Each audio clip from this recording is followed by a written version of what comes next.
Cyclonic સર્ક્યુલેશનથી ઠંડા પવન, ઠંડીમાં વધારો થયો. લઘુત્તમ તાપમાન ઘટી 14.8 ડિગ્રીએ પહોંચ્યું.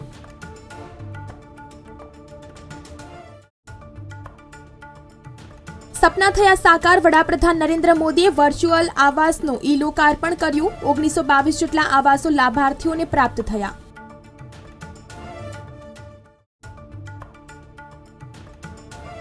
સાયક્લોનિક સર્ક્યુલેશનથી ઠંડા પવન, ઠંડીમાં વધારો થયો. હજુ 3 થી 4 દિવસ આવું જ વાતાવરણ રહી શકે.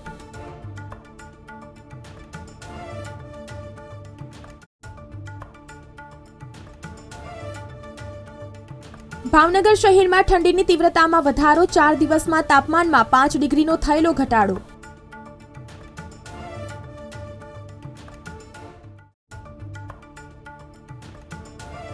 ગજબની સરકારી યોજના. કોઈ પણ સિક્યોરિટી વગર સરકાર આપે છે 10 લાખ રૂપિયા સુધીની લોન.